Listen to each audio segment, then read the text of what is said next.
Like, I got the job that I wanted. Why am I not happy? Why am I still not happy? I thought this was something that was going to make me happy. And the truth is, the things that you think are going to make you happy don't make you happy. This is just something everyone knows. It's like you think money is going to buy you happiness, and then it doesn't. These are just lies we feed ourselves. You're just so desperate to find an escape or desperate to find a way out of this depression that you convince yourself that that's going to help me, but it doesn't. Rich people look happy. That means if I am rich, I will be happy. Do you see what I mean? How our brain just does that, and you might not even remember where the thought came from. So for your whole life, you're working and working and working to become rich, to become happy, and then you don't become happy and you're like, but why am I not happy? Have you ever wondered why we think, feel and behave the way we do? Join me in this conversation on another episode of Why Though, the podcast that uncovers the truth and helps you become a better version of yourself. My name is Nariman. I have a bachelor and honors degree in psychology, and today we will be discussing high functioning depression.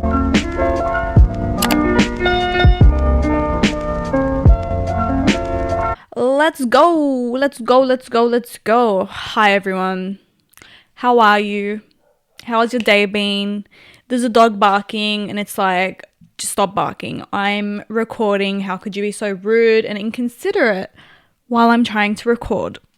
I don't know. But anyway, today we're going to be talking about high functioning depression. I only just learned this term. One of my friends brought it up and I was like, I've never heard of this term. So I started researching into it and found it very interesting, and it's something a lot of people could relate to, or they could find symptoms of high functioning depression.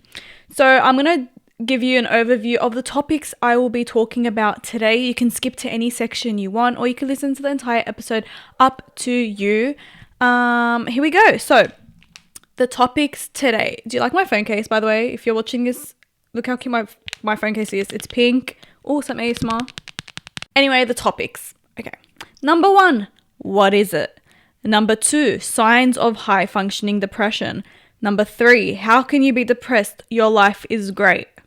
Number 4, this is not your fault, but self-awareness is key. Number 5, my own experience. Number 6, treatment. Ooh, let's get into it. Okay.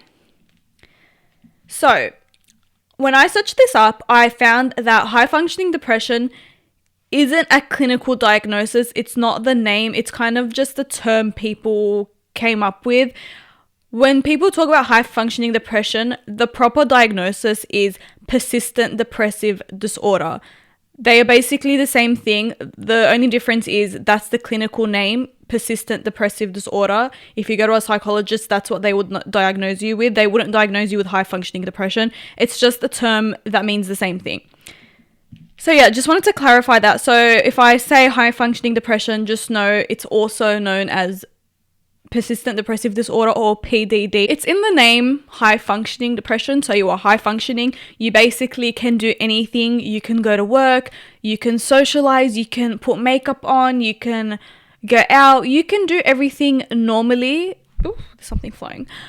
Except that you are struggling on the inside. So objectively, everything looks great on the outside. You look like you have a great life. You're going to work, you're waking up on time, you're exercising, but inside, deep down, or not even deep down, just inside of you, in your mind, you are struggling a lot. So that's the main thing. And this is very difficult to identify because that means literally anyone can be depressed. That's why it's very important to choose your words carefully and be nice to people, because you don't really know what's going on in their life. And I know, like, everyone always says that, and then people end up hating online or just being mean to people, but it's like you really don't know what's going on.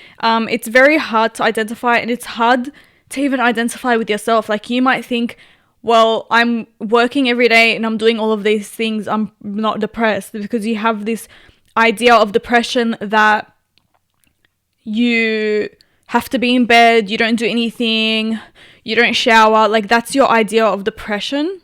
So you don't think you're depressed yourself. And this is what I mentioned this in another episode. A girl from my school posted something about how people don't know what depression is, and they say that they're depressed, but depression is not showering for days, not cleaning your room, not doing all of these things. And it's like, okay, that might be your case, but not everyone has the same thing, because during high school I was very depressed, but I was still studying, I was still going to school, I was still doing everything.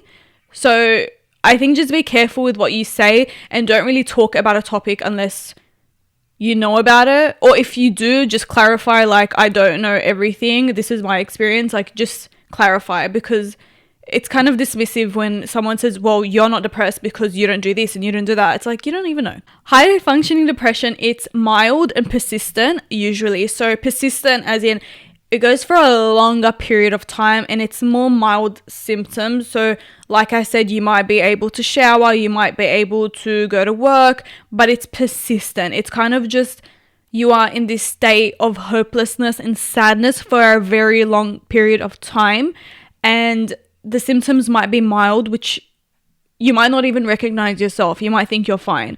So yeah, that's the thing about it. It's for a longer period of time. Although it's persistent and it's mild, you're not really fully functioning. Like, okay, you're able to go to work, you're able to go to school, whatever, but you're not really fully functioning. And what I mean by that is, okay, you might be able to go to school, but you're not performing the best, or you're performing less in your schoolwork compared to before. So you might be going to work, but you're no longer putting much effort in your work. You might go to the gym, but you're not putting that much effort. You're kind of just doing the bare minimum and leaving. So it's just like kind of forcing yourself to do these tasks and not putting the effort, or not being able to put in the effort.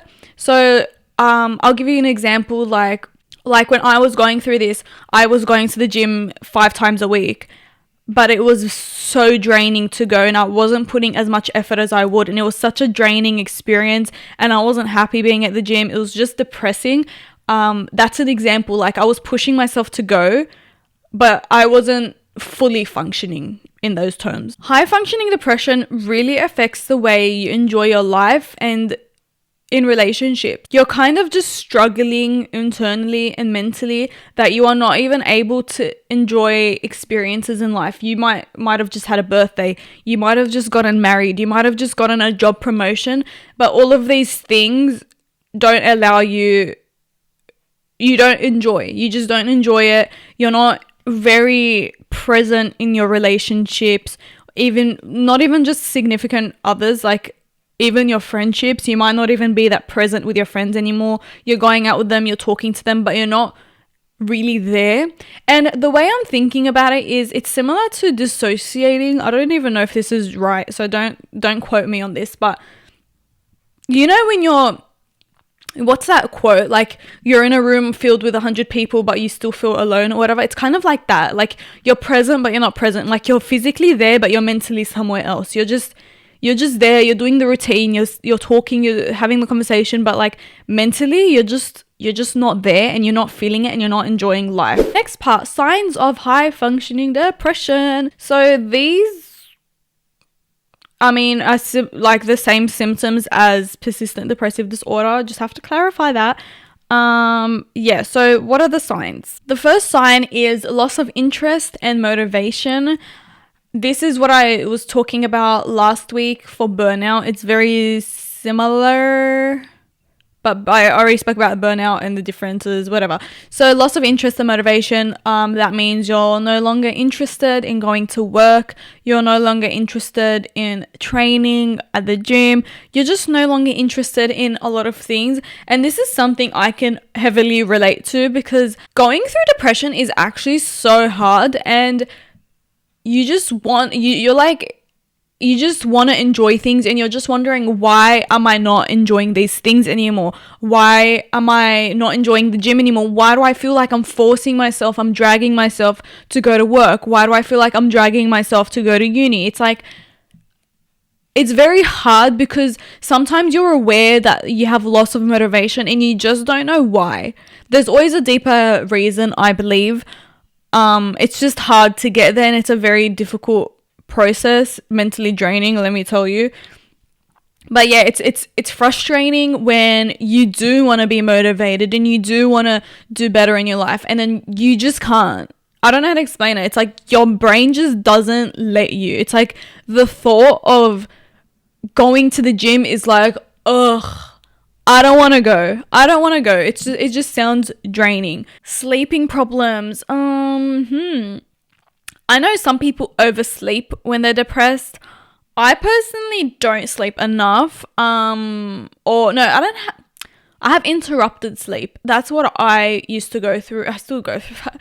I don't have a good sleeping pattern. I don't know why. Like, I'll still sleep at a normal time and then wake up 5 times during the night. So sleeping problems could be a sign of depression. But to be honest, sleeping problems is a sign of a lot of disorders. So changes in weight and appetite, gaining weight very quickly, losing weight really quickly, overeating, undereating. You know these signs. Like, you know what I mean. What I read online is that it said extreme emotions, which really didn't make sense to me because it kind of relates to major depressive disorder, and this is persistent depressive disorder, so it shouldn't be major emotions, it should be mild emotions, because it's kind of contradicting what they said before, mild symptoms, this is major.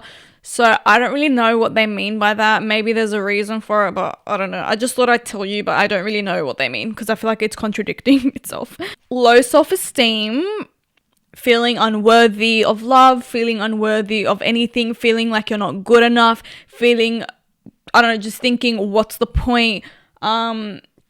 I'm never going to be good enough. I'm not good enough. I'm stupid. I'm dumb. I hate my life. I hate myself. Like, all of these things, low self-esteem, just feeling like you have no worth. That's a big sign. I actually don't even know if I ever had this depression or not. I'm just self-diagnosing. I think I've had this during high school. I don't think I had major depressive disorder. I think I had this one. I never got diagnosed. I'm just self-diagnosing. I don't care if you don't like that, but I'm self-diagnosing myself.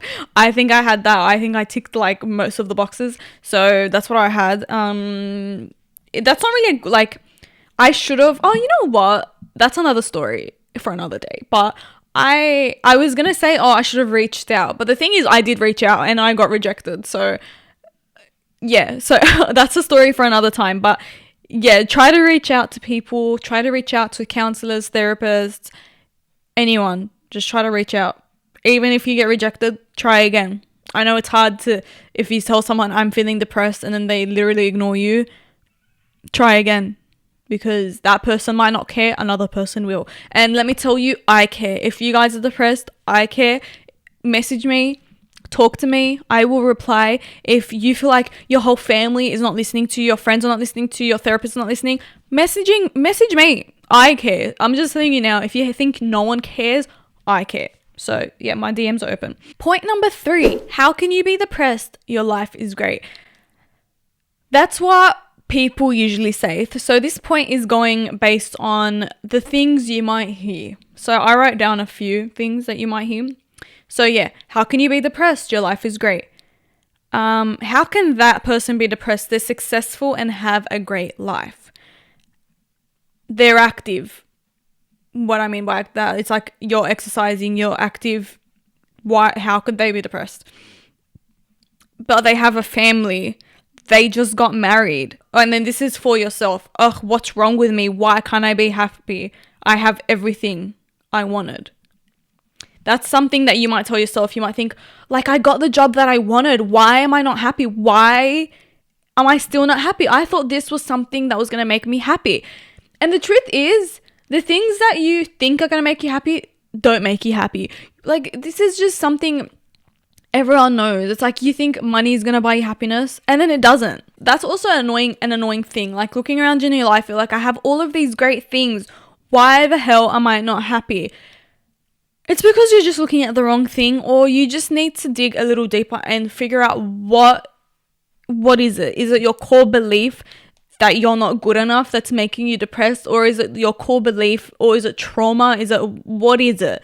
Because that could be the reason why nothing is making you happy. You might think, once I get married, I will be happy. Once I get into uni, I will be happy. And then you don't. These are just lies we feed ourselves. You think you're just so desperate to find an escape or desperate to find a way out of this depression that you convince yourself that that's going to help me. That's going to help me. But it doesn't. Because you might see other people, okay, rich people look happy. that means if I am rich, I will be happy. Do you see what I mean? How our brain just does that? And you might not even remember where the thought came from. It might have came from when you were a child. You might have seen something, heard something, and then it just stuck with you. So for your whole life, you're working and working and working to become rich, to become happy.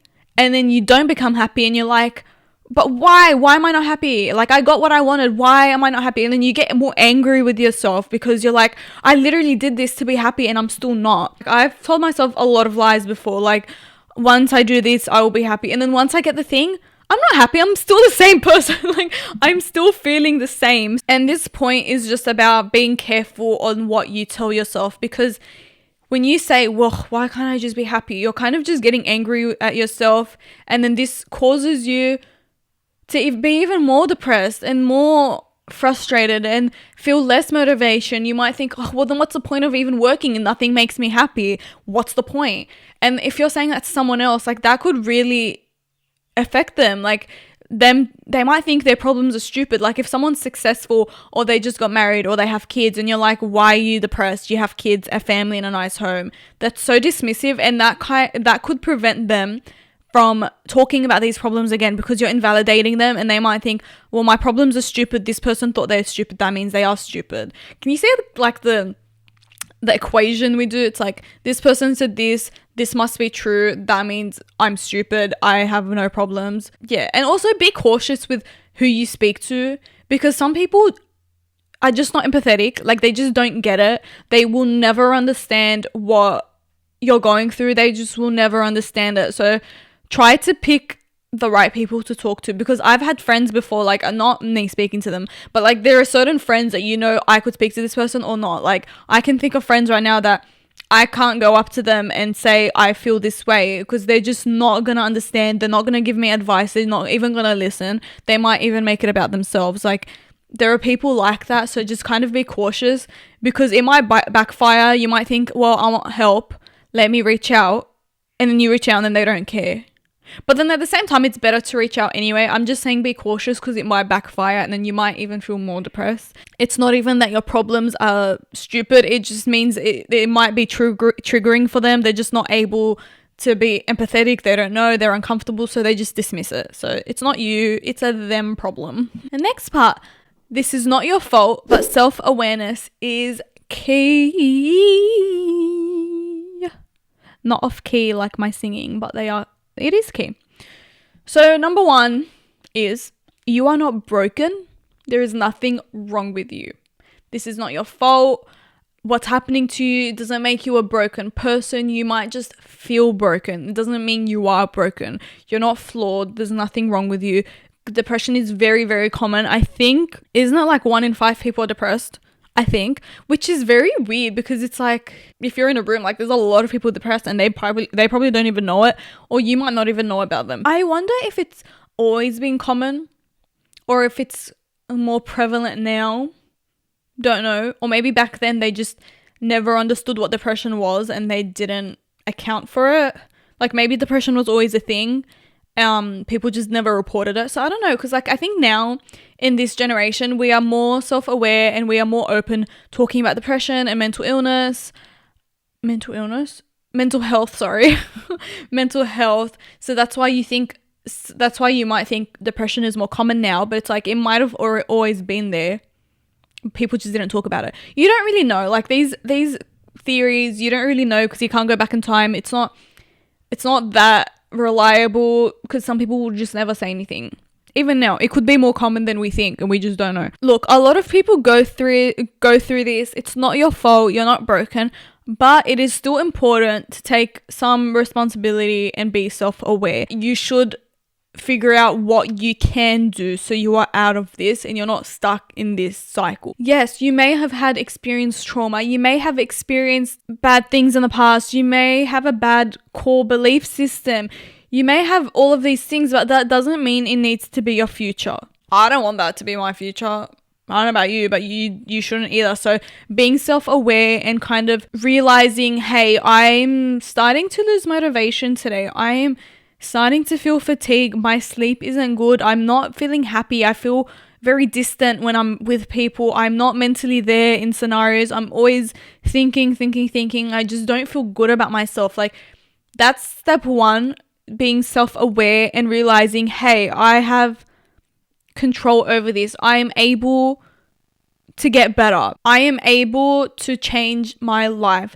That is where the growth starts. When you realize, I can actually do something about this. When you feel hopeless and you feel like you can't do anything and nothing will help, that's when you stay in the cycle. When you are not self-aware and you're just doing the same routine, you're just feeling sad and you're believing, I can't do anything about this. This is just how I am. I'm just a broken person. I just suck. I blah, blah, blah. You're never going to break the cycle. Something that my therapist told me the other day was, it doesn't really go away. Like, you might feel 80% better than you did before, but there will sometimes be relapses. Like, sometimes you feel great for 6 months and then you have one day that you're feeling very depressed. Like, just like drug addictions, where there's relapse with depression as well. The important thing is you want to learn how to manage this. So what I'm trying to change in my mentality is that, yes, I will change my mentality, but I need to also accept that I might have down days where I'm feeling down. And when those days come, I need to learn how to manage it. Because I have had this mentality for a while where I just want to get rid of it. I want to change my mentality. I want to be good every single day. But as humans, it's very normal to sometimes feel down. And you kind of just need to accept that sometimes I will feel down. Sometimes I won't want to get out of bed. Sometimes this will happen and that's okay. As long as 80% of the time I'm feeling good and then there's some days that you just don't feel good, that's all right. Like, just figure out what you can do in those days to make it better. For me, what I found was, recently, I said this before, I joined Pilates. It really makes me feel better. Even when I'm not bothered going anywhere and I'm feeling so bad about myself, Pilates helps me. That's just one thing. So my goal right now, my personal goal, is to be good 80% of the time or 90% of the time. And if I have a very bad day, that I can manage it. And with depression, like, this is just my own experience, is that it'll go away, but then there's one day where you're just feeling it and you're like, oh my God, why do I still feel like this? This feeling hasn't come for a while. Why is it here again? Goodbye. But I guess that's just how it is. There's sometimes relapses, like anything else. When you break up with someone, there's a relapse, you go back to them. Like, you know what I mean? It's very hard to change a pattern, especially when it's very ingrained in you. Point number 5, my own experience with this depression. Like I said, I have phases. Sometimes I'm great for so long and then I have a very bad day. It's just that it's very inconsistent for me. It was very persistent, like what I said in high school. That was very persistent for me. It was literally every single day for the longest time. I can't even tell you. I even read my old diary and I was like, girl, you have some problems you should speak about. But now it's definitely still there sometimes.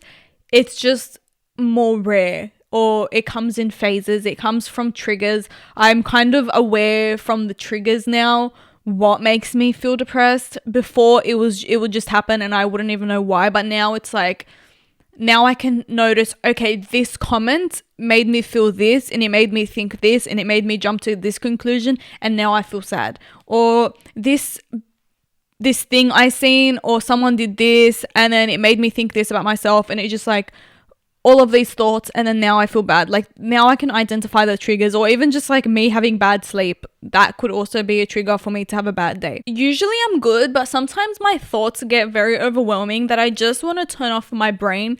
I wish I could just turn it off sometimes, because I have a lot of thoughts every second of every single day. There's just thoughts rushing every second. The moment before I'm sleeping, during my sleep, when I wake up, thoughts, and you kind of just like, well, for me, I just want to turn them off sometimes because it gets too chaotic for me, and I'm just like, ugh, I don't even want to think about this anymore. I just want to just stop thinking.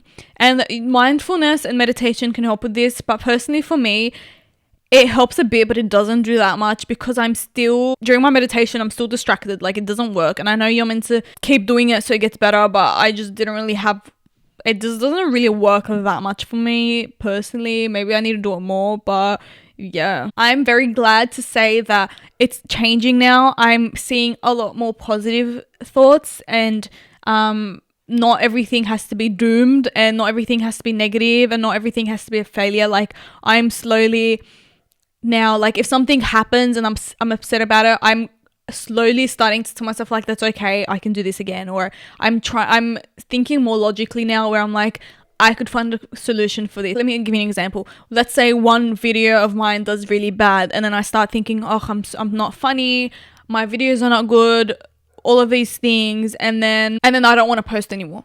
Okay, the new me might think, that's all right, it's not you, the views do not reflect you, it's the algorithm, maybe you didn't put that much effort with this video, the next one will do better. I'm just trying to help myself change these thinking patterns, because I've had negative thinking patterns forever, like about my body image, about my future, about myself, like about everything. So I'm actually seeing a lot of progress. Even my therapist has told me, like, you've had more good days than bad. And I was like, it doesn't feel that way. And she's like, no, like, you come every week and I see that you sometimes have better days than others, and it's becoming more common now that you're having better days and you're having a better thinking pattern and you're becoming more confident. And so it's like, I'm still changing. I wouldn't say I'm like the best right now, the best thinking pattern, like, woo, but I think I am changing. The frustrating thing is all of these emotions and negative thinking patterns are from my thoughts, and I can control my thoughts. Yeah, they control me. I am able to think whatever I want to think. If I want to think about that couch over there, if I want to think about this podcast, like, I can control these thoughts. But most of the time, these thoughts are controlling me. I feel like they're the puppet master and I'm the puppet. They're just like, think this, think that, think that. And you kind of, it's very hard and a draining process to just remind yourself, like, just think something else. Like, these are all just thoughts. For the majority of my life, these thoughts have controlled me. They controlled who I speak to, what friends I have, who I date, what jobs I had. Like, everything I did, these thoughts were controlling me. And it's like, why? These are my thoughts. They're in my mind. Like, why can't I just tell the thought no? Like, when a thought tells you you're not good enough, you can tell your thought, you're wrong, I am good enough. Okay, the final point is treatment. How to reduce these signs and symptoms. How do we do it? So, because this is high functioning depression, there is no clear intervention, because it is hard to identify, like, what's going on, because you're still working, you're still doing all of these things, like, what's the intervention? So because of major depressive disorder, they're not showering, they're not doing all of these things, it's easier to find an intervention because you're focusing on their behavior. Like, yes, start going to work, start showering, start doing this, like, that's the intervention. It's more clear. But when you're high functioning and you're working and you have friends and you're socializing, it's harder to find an intervention. But my opinion is that you should do therapy, or it is all internal. So there has to be some core beliefs or a system going on that's making you feel this way. So it's less about behavior, I'd say, and it's more about journaling your thoughts and etc. What I read online, they said talk therapy, like what I said, talking to a therapist, that helps. And the most common one that they used is cognitive behavioral therapy, which is changing unhelpful thinking patterns and behavioral patterns to good ones. Therapists do cognitive behavioral therapy. I'm going to say CBT instead of cognitive behavioral therapy. But I personally don't think you really need a therapist for this. Like, I mean, it's good to have one, but I'm giving you the opportunity to do it alone in case, like, you can't afford therapy or it's just not for you or whatever. So you can do this yourself. So I'm going to have a photo right now up of CBT. Basically, you have thoughts, behaviors, and emotions, and each part of this circle can affect the other. So what you think affects how you feel and act. And behaviors affect how we think and feel, and emotions affect what we think and act. So they all affect each other. So you need it. This is a cycle. This is like what I was talking about. It's just ongoing. You need to break the cycle. So, for example, changing your thoughts will change your behaviors and emotions. Changing your behavior can change your thoughts and emotions. Changing the way you feel changes your thoughts and behaviors. So they use CBT to change this pattern. So when you think I'm not good enough, changing that and changing it into something more positive. I did so bad on that exam, I must be stupid. You might think the exam was really hard and I didn't study enough for it. Next time I will do better. That's already motivating enough. It's like you're not blaming yourself, you're blaming the exam, and you might change your behavior. You study more, and then when you study more, you pass the exam, and that makes you feel better about yourself and more confident. A lot of the time, depressed people blame themselves rather than the outside. When someone's not depressed, if an exam was hard, they will say, oh, the exam was so hard, and they'd blame the exam. When you have depression, you blame yourself. You'll think, I'm stupid. I'll give you the example of what I said, posting a video and it does bad. Someone who doesn't have this thinking pattern will think the algorithm is at fault here. I'm just going to post again. Someone who has negative thinking pattern will think, oh, I didn't get views because I'm unlikable and I'm not funny. I should never post again. Can you see the cycle, how that affects your behavior? If you're constantly thinking, I'm not funny, I'm not lovable, I'm not going to post anymore, that makes you stop posting and it makes you feel worse about yourself, and then they all affect each other. So that's what they do, CBT in the therapy, or you can say yourself as soon as, write it down. If you have a thought, that's what I was talking about, self-awareness, be self-aware and identify, okay, I have this thought, let me change it. Talk to yourself like you would talk to your friend. If your friend told you, I'm not smart, I'm not studying anymore, give advice to your friend, give your advice to yourself how you would to a friend. And if you can't afford therapy, here are some, I wrote a list of things you can do. Like what I said, be aware of your thoughts and behaviors, be aware of your emotions, and challenge these thoughts, okay? Okay, let's say you think, oh, no one likes me, I have no friends. That's your thought, okay? The evidence for is that someone rejected you. Someone doesn't want to hang out with you. That's the evidence, okay, for it. The evidence against is you have 3 friends that you talk to and enjoy your company, and you have your family who loves you, so that means you aren't unlovable because your family loves you. So already that statement is incorrect. You said, no one likes me. That's not true because these people like you. Can you see you kind of just argue with yourself like a lawyer, like this is the evidence for this is the evidence against. I only recently started saying self-affirmations to myself. People have always said to say it in the mirror or say it to yourself. I find that very uncomfortable and I don't like saying it to myself. If I'm being honest, I've done it before, but I don't really like it. So my therapist did tell me, okay, if you're not comfortable doing it or saying it out loud, if you're not comfortable yet, saying it in your head. I'm like, okay, I can do that. I can think in my head. No one's hearing me. I'm not uncomfortable. I'm saying it in my head. So in my head, I will say things like, I am confident. I am hardworking. I am ambitious. I am this. I am that. My life, I will be successful. I will do this. Saying these affirmations. And sometimes the affirmations, I can easily agree with them. But then sometimes it's hard to believe. When I say I will become a millionaire, me saying that to myself, I'm like, but what if you don't? What if you don't? What if that's not true? So that already, I'm like, I'm not feeling that.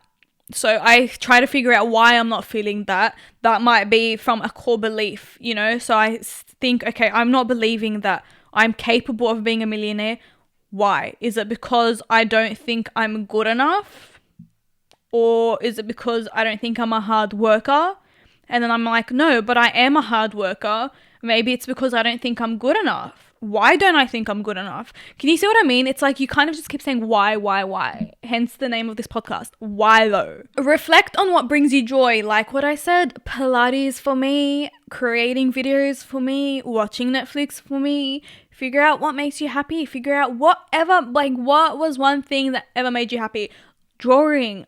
Anything. Figure out something that at least brings you some joy. Create a structure for yourself. What I mean by that is having a routine. I spoke about routine last week. Waking up at a certain time, exercising, having a routine, because structure gives you a sense of safety and it gives you a sense of confidence because you're like, wow, I'm sticking to this structure. I feel great about myself. When you have no structure, It just feels annoying. With that being said, having too much structure can make you feel depressed because it starts feeling like a routine. You're like, wake up, eat, exercise, work, sleep, wake up, eat, you know what I mean? So having too much of a structure might be overwhelming. So if you have too much of a structure, try to break the structure a bit. Like, think to yourself, okay, tomorrow I'm waking up late. But yeah, that's all for this episode. I hope you guys enjoyed it. I enjoyed talking about it. I hope it helped you in some way. And yeah, I will see you guys in my next episode. I love you. Bye.